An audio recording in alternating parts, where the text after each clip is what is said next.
إن الحمد لله نحمده ونستعينه ونستغفره ونعوذ بالله من شرور أنفسنا ومن سيئات أعمالنا من يهدي الله فلا مضل له ومن يضلل فلا هادي له وأشهد أن لا إله إلا الله وحده لا شريك له وأشهد أن محمدًا عبده ورسوله أما بعد فإن خير الحديث كتاب الله وخير الهدي هدي محمد صلى الله عليه وسلم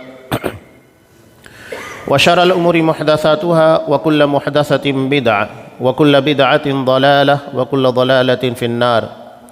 أعوذ بالله السميع العليم من الشيطان الرجيم. بسم الله الرحمن الرحيم.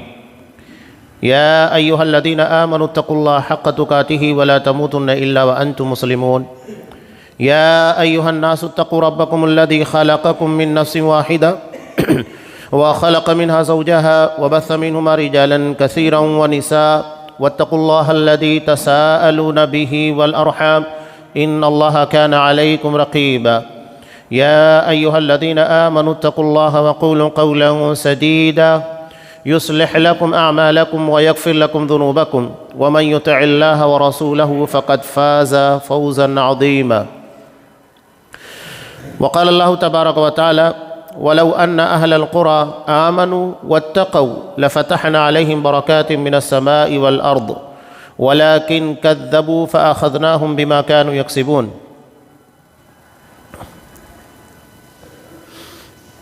تمام قسم کی تعریفات اللہ رب العالمین وحدہ لا شریک کے لیے لائق و زیبا ہیں، جو ساری کائنات کا تنہا خالق و مالک ہے، اور بے شمار درود و سلام ہوں اللہ کے آخری نبی جناب کریم محمد رسول اللہ صلی اللہ علیہ وسلم کی ذات مقدسہ پر۔ محترم سامعین، عزیز ماں اور بہنوں، خطبہ مسنونہ کے فوراً بعد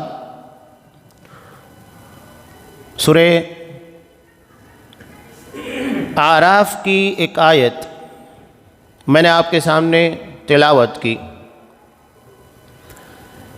اللہ فرماتا ہے وَلَوْ أَنَّ أَهْلَ الْقُرَىٰ آمَنُوا وَاتَّقَوْا، اگر بستی والے ایمان اور تقوی لے آتے، ایمان لاتے اور تقوی اختیار کرتے، تو نتیجہ کیا ہوتا؟ لَفَتَحْنَا عَلَيْهِمْ بَرَكَاتٍ مِّنَ السَّمَاءِ وَالْأَرْضِ، تو یقیناً ہم ان لوگوں کے لیے آسمان اور زمین سے برکتوں کے دروازوں کو، خزانوں کو کھول دیتے، لیکن ایسا ہوا نہیں۔ وَلَٰكِن كَذَّبُوا، مگر ان لوگوں نے تکذیب کی، جھٹلایا، ناشکری کی، تو نتیجہ کیا نکلا؟ فَأَخَذْنَاهُمْ بِمَا كَانُوا يَكْسِبُونَ، ہم نے ان کے گناہوں کی پاداش میں ان کی گرفت کی اور ان لوگوں کے پر اپنا عذاب نازل کیا۔ یہ ایک آیت ہے۔ اس آیت کے پس منظر میں قرآن مجید نے کئی قوموں کا تذکرہ کیا۔ قوم نوح کا تذکرہ کیا، قوم عاد کا، قوم ثمود کا، قوم صالح کا، قوم شعیب کا۔ ان ساری قوموں کا تذکرہ کرنے کے بعد اللہ نے کہا وَلَوْ أَنَّ أَهْلَ الْقُرَىٰ آمَنُوا، اگر بستی والے ایمان لے آتے اور تقوی اختیار کرتے۔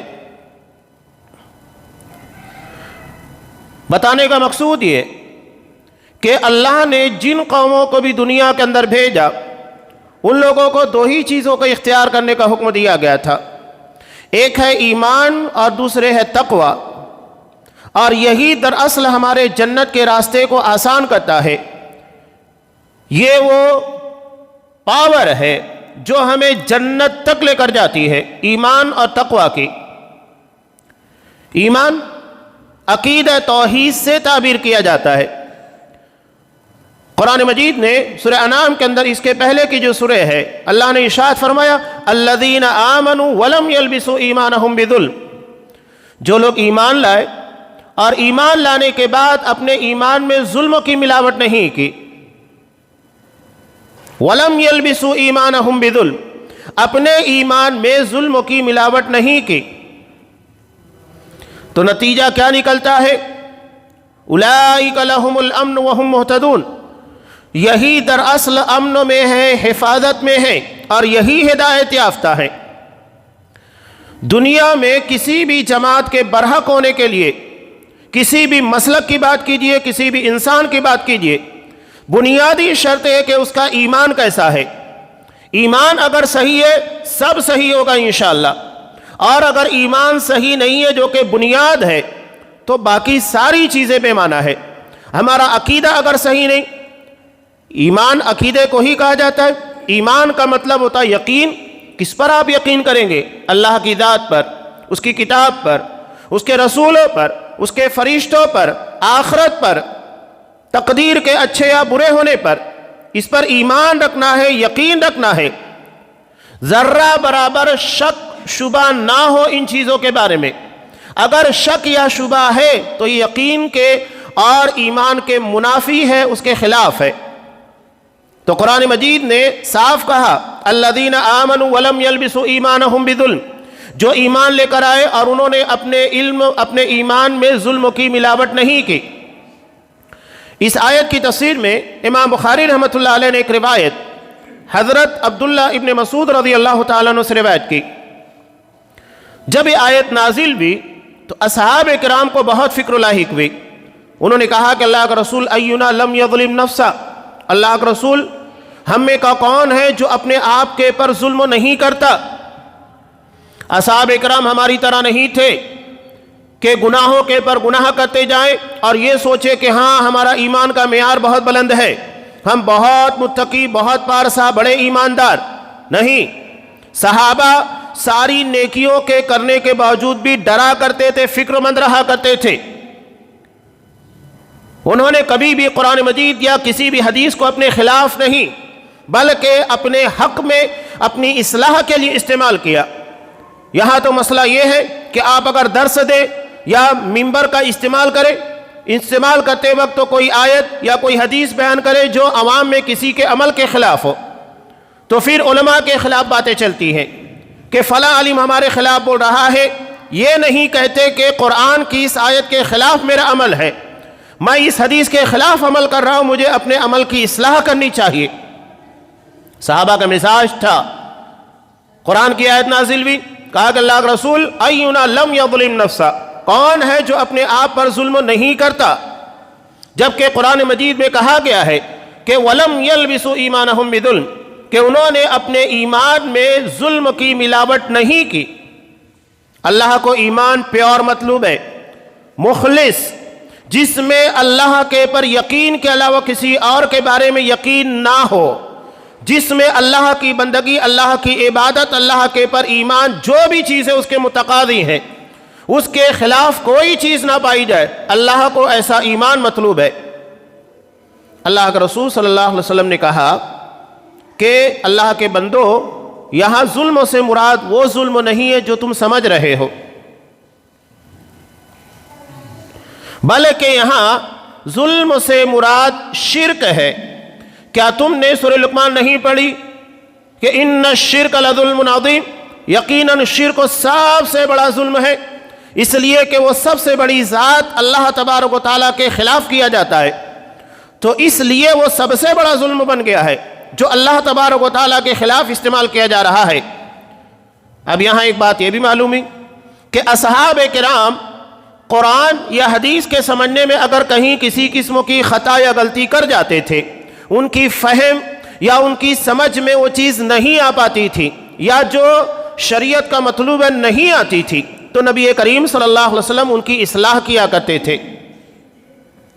اسی لیے قرآن مجید نے اصحاب کرام کے ایمان کو ہمارے لیے معیار قرار دیا، یہود کو خطاب کر کے، اور اس کے تناظر میں قیامت تک کے تمام انسانوں کو خطاب کیا گیا ہے۔ فَإِنْ آمَنُوا بِمِثْلِ مَا آمَنْتُمْ بِهِ فَقَدْ اهْتَدَوْا، کہ اگر تم لوگ مثل صحابہ کے، فَإِنْ آمَنُوا بِمِثْلِ مَا آمَنْتُمْ بِهِ، کہ اگر وہ لوگ یعنی یہود ہو، مشرکین ہو، کوئی بھی ہو، اگر یہ ایمان لے کر آئے، کیسے ایمان لے کر آئے؟ بِمِثْلِ مَا آمَنْتُمْ بِهِ، جیسا کہ تم ایمان لے کر آئے ہو۔ قرآن کے سب سے پہلے مخاطب کون تھے؟ اصحاب کرام۔ اسلام کے سب سے پہلے مخاطبین اصحاب کرام تھے، اسلام قرآن حدیث کو سب سے بہتر سمجھنے والے اصحاب کرام تھے، اور انہی کے ایمان کو قرآن مجید نے معیار قرار دیا۔ کہا فَإِنْ آمَنُوا بِمِثْلِ مَا آمَنْتُمْ بِهِ فَقَدْ اهْتَدَوْا، کہ اگر تم لوگ مثل صحابہ کے ایمان لے کر آؤ گے، جیسا ان کا ایمان ہے، تو ہدایت پہ آ گئے۔ قرآن نے اصحاب کرام کے ایمان کو معیار قرار دیا، اور اگر کوئی صحابہ میں سے کسی بھی صحابی کے بارے میں، خاص طور سے حضرت امیر معاویہ رضی اللہ تعالیٰ، حضرت عثمان غنی رضی اللہ تعالیٰ، حضرت عمرو بن عاص رضی اللہ تعالیٰ، حضرت مغیرہ بن شعبہ رضی اللہ تعالیٰ، حضرت ابو موسیٰ اشعری رضی اللہ تعالیٰ، کسی بھی صحابی کے بارے میں ایک لفظ بھی استعمال کرتا ہے ان کے خلاف، تو یقیناً اس کا ایمان اپنی جگہ کے پر صحیح نہیں، وہ دراصل قرآن کو نہیں مانتا۔ قرآن نے جب ان کے ایمان کو معیار قرار دیا تو ہم کون ہوتے اس کے پر اعتراض کرنے والے؟ کیا اللہ کے علم میں نہیں تھا کہ صحابہ نبی کے بعد ایمان کے پر قائم رہیں گے کہ نہیں رہیں گے؟ سب پتہ تھا۔ قرآن نے جو سرٹیفکیٹ دیا، دنیا کا سب سے عظیم ترین سرٹیفکیٹ، رضی اللہ عنہم ورضوا عنہ، اللہ ان سے راضی، وہ اللہ سے راضی، اس سے بڑا اعزاز، سمان یا کسی بھی طریقے کا رسپیکٹیبل سرٹیفکیٹ کوئی نہیں ہو سکتا۔ یہ سب سے بڑا سرٹیفکیٹ ہے جو کہ اللہ تبارک و تعالیٰ کی طرف سے اصحاب کرام کی جماعت کو نوازا گیا ہے۔ نبی کریم صلی اللہ علیہ وسلم نے اسی لیے کہا لا تسبوا اصحابی، میرے کسی صحابہ کو برا بھلا مت کہنا، میرے صحابہ کے خلاف زبان استعمال مت کرنا۔ اب اگر کوئی نبی کے صحابہ کے خلاف زبان استعمال کرتا ہے تو دراصل وہ قرآن کا بھی مخالف ہے، نبی کریم صلی اللہ علیہ وسلم کی حدیث کا بھی مخالف ہے۔ لوگ بہادری دکھاتے ہیں، رافضیوں، شیعوں کو، دشمنان اسلام کو خوش کرنے کے لیے حضرت امیر معاویہ رضی اللہ تعالیٰ دیگر اصحاب کرام کے خلاف اپنی زبان کو دراز کرتے ہیں، طعن و تشنیع کرتے ہیں۔ یہ وہی مثال ہے کہ جو آسمان کی طرف تھوکتا ہے، تھوک تو کبھی آسمان پر نہیں جائے گا، اس کے اپنے منہ پر آئے گا۔ تو صحابہ کو برا کہنے والے، ان کے خلاف اپنی زبان کو استعمال کرنے والے دراصل صحابہ کو بدنام کر ہی نہیں سکتے۔ یہ آسمان کے روشن جگمگاتے ستارے ہیں، جو بھی ان کے خلاف زبان استعمال کرے گا یہ دراصل ان کے اپنے چہرے کے پر پلٹ کر آنے والا ہے، یہ ان کی اپنی بدنامی کا ذریعہ بنے گا، صحابہ کی نہیں۔ اس لیے کہ صحابہ کی عزت قرآن مجید میں کی گئی، صحابہ کی عزت نبی کریم صلی اللہ علیہ وسلم کی احادیث میں کی گئی۔ کتنی بڑی فضیلت! آپ صلی اللہ علیہ وسلم نے کہا جس طرح میری فضیلت تمام نبیوں کے پر ہے، اسی طرح میرے صحابہ کی فضیلت تمام نبیوں رسولوں کے صحابہ کے پر ہے۔ تو ان لوگوں کا ایمان ہمارے نزدیک معیار ہے، جیسا صحابہ نے اختیار کیا وہی ہمارے لیے دراصل معیار ہے، اسی کے مطابق ہم کو بھی چلنا ہوگا۔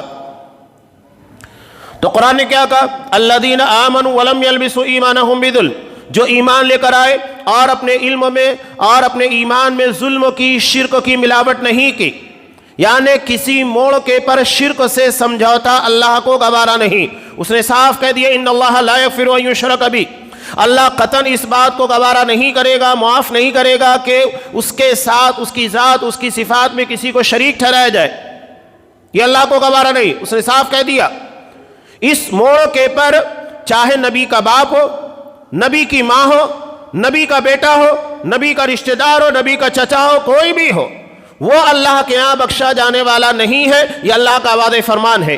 حضرت ابراہیم علیہ السلام قیامت کے دن اپنے باپ آزر کو نہیں بچا پائیں گے، حضرت نوح علیہ السلام اپنے بیٹے کو نہیں بچا پائیں گے۔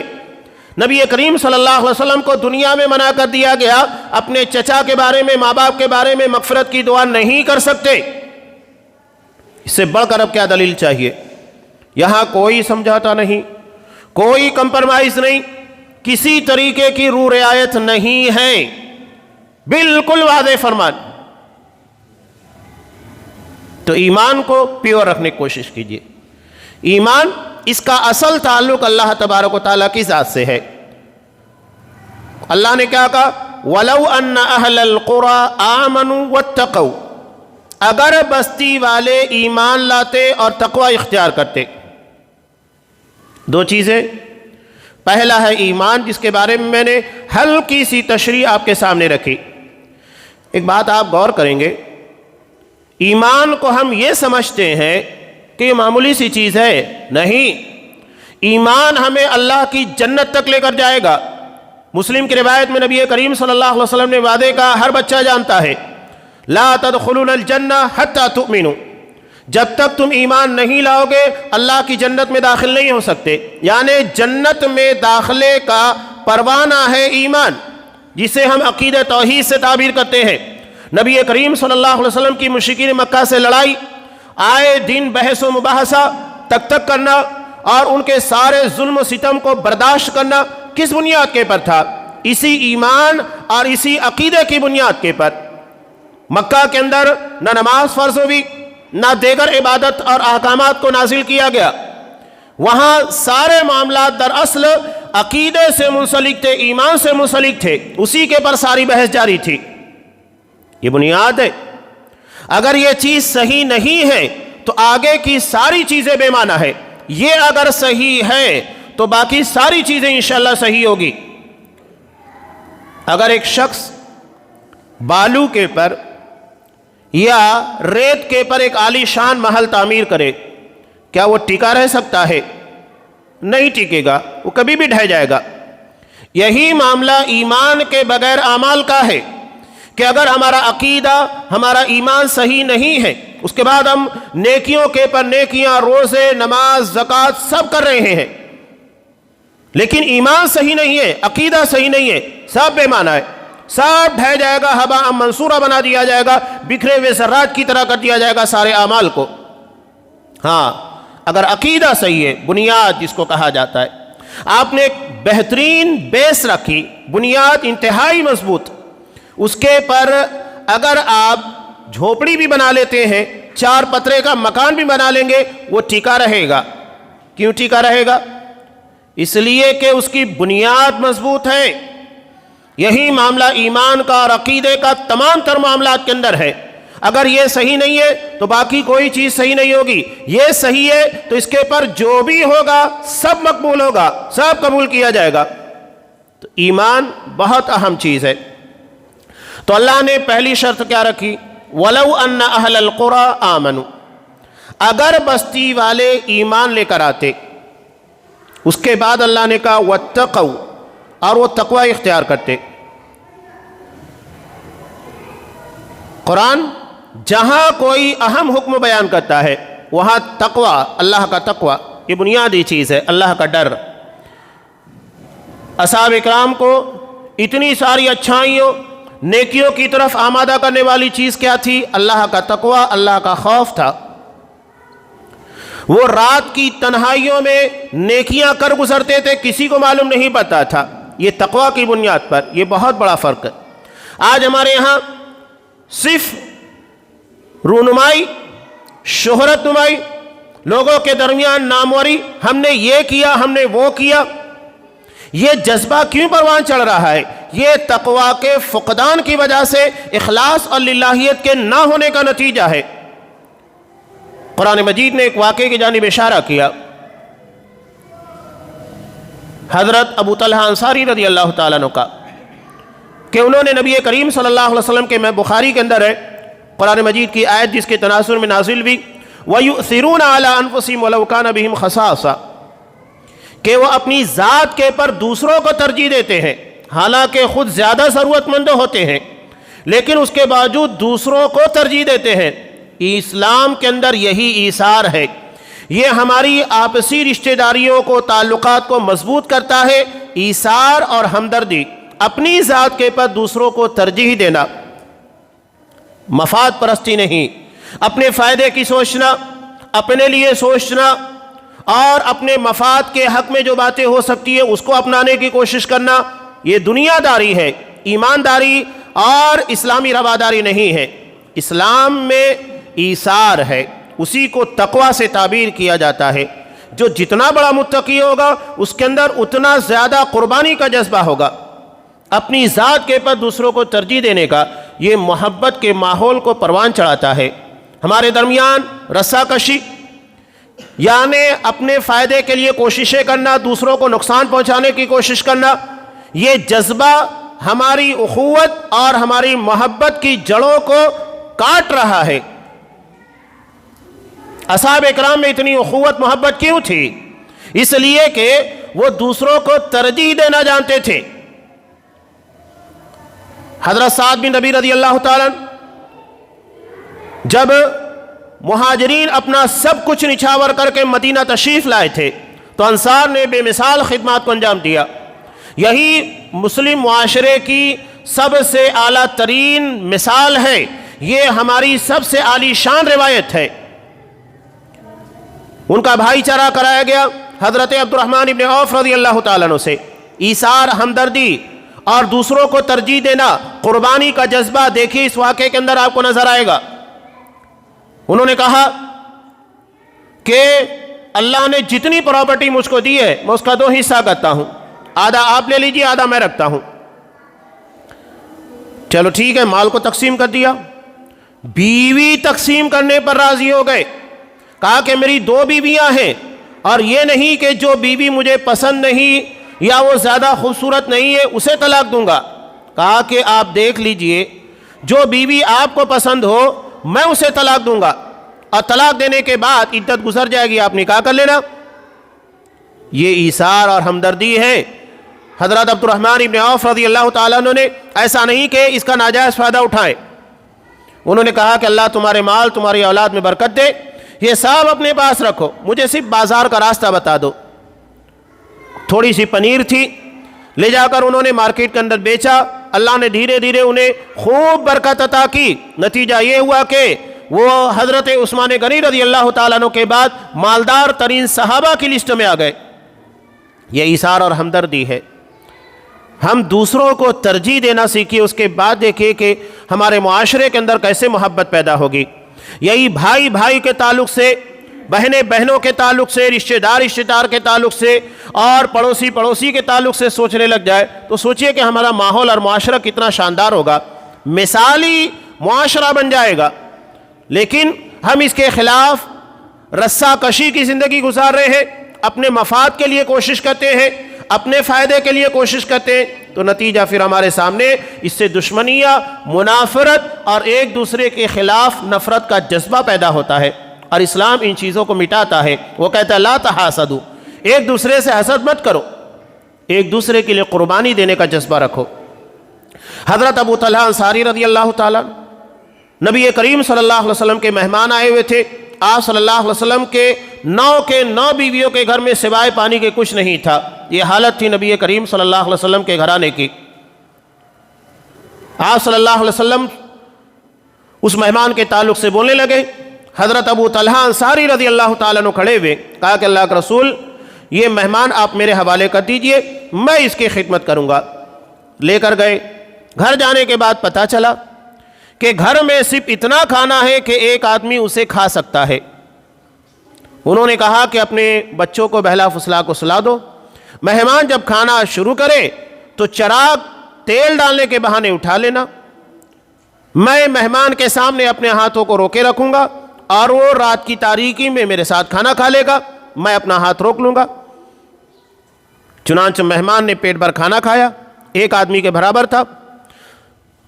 یہاں صرف اپنی ذات نہیں تھی، حضرت ابو طلحہ انصاری رضی اللہ تعالیٰ عنہ نے اپنی بیوی کی بھوک کو قربان کیا۔ ٹھیک ہے، ماں باپ اپنی ذات تک بہتر ہے، اپنے بچوں کی بھوک کو بھی برداشت کیا، ان کو بھی قربانی دینے کے لیے کہا، بچے کو بھی سلا دیا گیا۔ یہ قربانی کا جذبہ ہے، اور یہی ہماری مضبوط رشتہ داری، مضبوط تعلقات کی بنیاد ہے۔ اب اس واقعے کو قرآن مجید نے بیان کیا۔ ایسا نہیں کہ اتنا بڑا کارنامہ انجام دینے کے بعد حضرت ابو طلحہ انصاری رضی اللہ تعالیٰ عنہ لوگوں کے درمیان بیان کرتے پیتے دیکھو میں نے کیا کیا، یا اپنے کچھ آدمیوں کے ذریعے بیان کرواتے کہ دیکھو کتنا بڑا کام کر دیا ہے۔ لوگ جب دیکھتے ہیں کہ ہم خود کوئی کام نہیں بیان کر سکتے ہیں تو اپنے پیچھے چمچوں کی ایک ٹیم رکھتے ہیں، وہ ایسا کام کرتے ہیں کہ جو حضرت نے کیا نہیں ہے، سیٹھ صاحب نے کیا نہیں ہے، وہ بھی بیان کرنے لگتے ہیں۔ یہودیت ہے۔ سب سے پہلی چیز یہ کہ جذبہ دل میں پنپنا ہی نہیں چاہیے کہ ہمارے کاموں کی شہرت ہو، لوگوں کے درمیان اس کے بارے میں چرچا کی جائے، رپورٹنگ کی جائے، فوٹو چھاپے جائے. نہیں، یہ اسلام نہیں مانتا. اخلاص اور الہیت کے جذبے کے بالکل خلاف چیز. اور اس کے بعد جو چیز آپ نہیں کر رہے ہیں اس کے بارے میں اگر تعریف کروانا چاہتے ہیں تو یہ تو یہودیوں کی صفت ہے جو سورہ آل عمران کے اخیر میں قرآن مجید نے بیان کی. وَيُحِبُّونَ أَن يُحْمَدُوا بِمَا لَمْ يَفْعَلُوا، وہ چاہتے ہیں جو کام ہم نے نہیں کیا اس کے بارے میں بھی ہماری تعریف کی جائے. یہ یہودیوں کی صفت ہے، اور اگر یہ مسلمانوں کے اندر آ رہی ہے تو اسے مسلمانوں کے درمیان آنے کی وجہ سے اسلامی صفت نہیں کہیں گے، وہ یہودیت ہے، یہودیت ہی رہے گی. مسلمان مخلص ہوتا ہے، وہ اپنی نیکیوں کو اللہ کی رضا کے لیے کرتا ہے، اس کا بدلہ اللہ سے چاہتا ہے.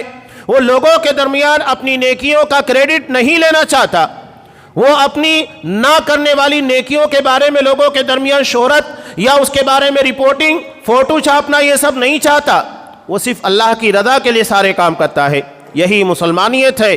صحابہ اپنی نیکیوں کو چھپاتے تھے اور اپنی غلطیوں کا اظہار کرتے تھے تاکہ اس کی سزا دنیا میں مل جائے، آخرت میں اللہ کے سامنے اس طرح داغدار دل لے کر نہ جائے.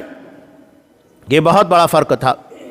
تو قرآن مجید نے ایمان اور تقوی ان دونوں چیزوں کے بارے میں کہا. وَلَوْ أَنَّ أَهْلَ الْقُرَىٰ آمَنُوا وَاتَّقَوْا، اگر بستی والے ایمان اور تقوی لے آتے.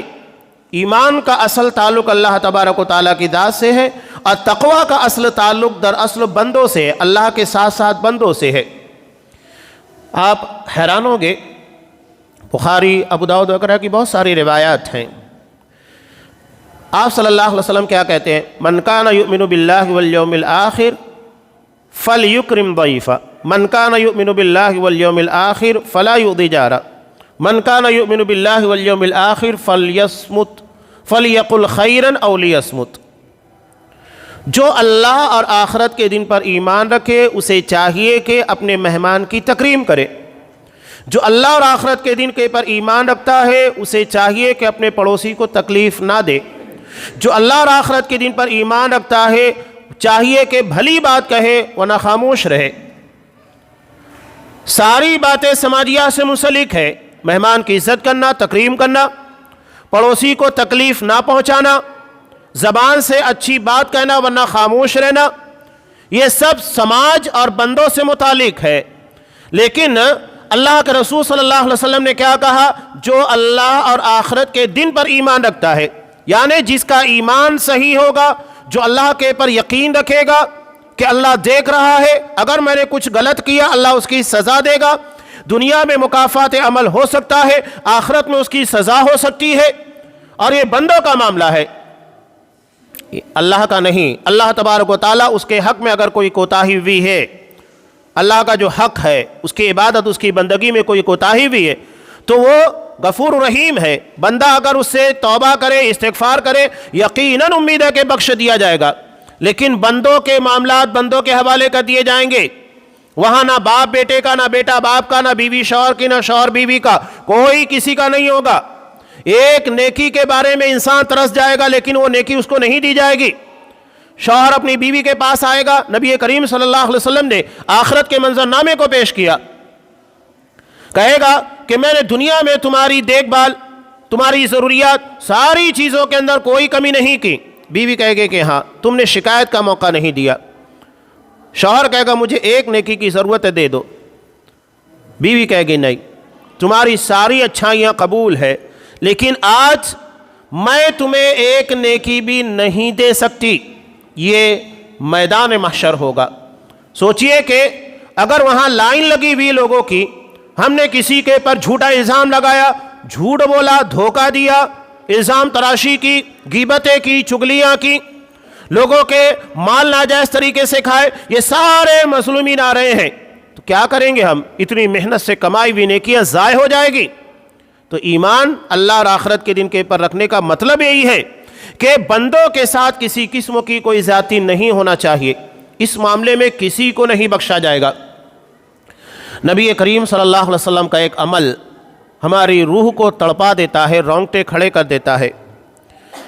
آپ اپنی وفات سے کچھ روز قبل نماز ظہر ادا کرنے کے بعد منبر پر تشریف لائے اور کہتے ہیں کہ اگر میں نے کسی کا کچھ لیا ہے یا کسی کے پر کوئی ظلم کیا ہے موجود ہوں، وہ اپنا بدلہ لے لے۔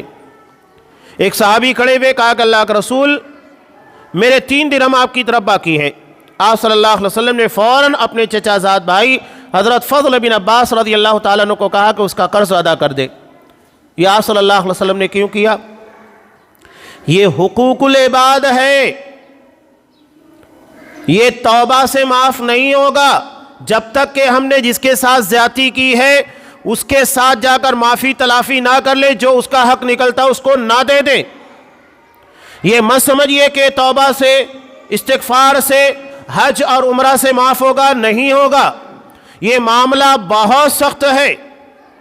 لوگ سمجھتے ہیں کہ آسان ہے، بہت مشکل ترین مرحلہ ہے حقوق العباد کا۔ جب نبی اس معاملے کے اندر نہیں بخشا جائے گا تو عام امتیوں کی کیا بساط رہ جاتی ہے؟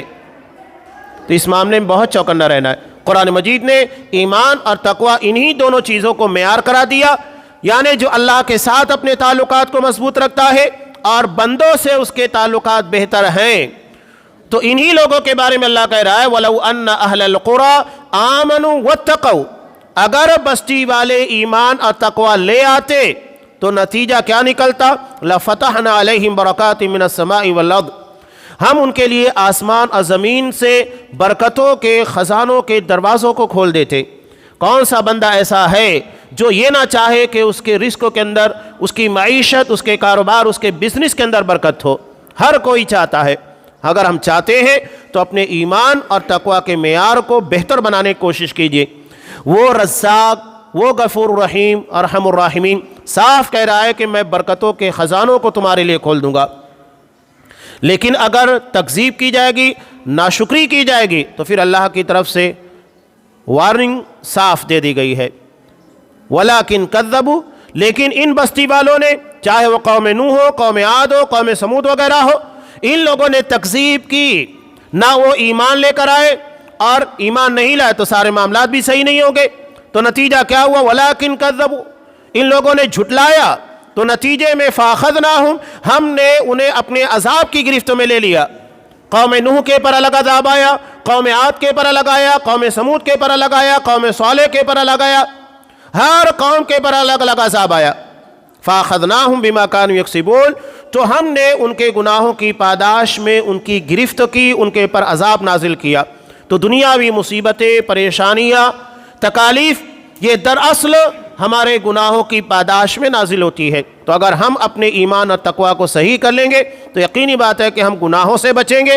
تقوی ہمیں گناہوں سے بچاتا ہے۔ تقوی کا مطلب ہی ہوتا ہے کہ بچنا، یعنی گناہوں سے بچنا، اللہ کی گرفت سے اپنے آپ کو بچانا، اللہ کی ناراضگی سے اپنے آپ کو بچانا، جہنم میں سے لے جانے والے اعمال سے اپنے آپ کو بچانا، یہ تقوی ہے۔ اللہ تبارک و تعالیٰ سے دعا ہے پروردگار ہمیں ایمان اور تقوی اسی طرح عنایت فرما اور اسی طریقے سے ایمان اور تقوی کے راستے کے پر چلنے کی توفیق دے، جس طرح اس راہ کے پر انبیاء کرام، رسول اعظام اور اصحاب کرام، اسلاف کرام اس راہ کے پر چلے ہیں۔ پروردگار ہمیں ان کی طرح ایمان عطا فرما، ان کی طرح تقوی شعاری کی زندگی گزارنے کی توفیق دے۔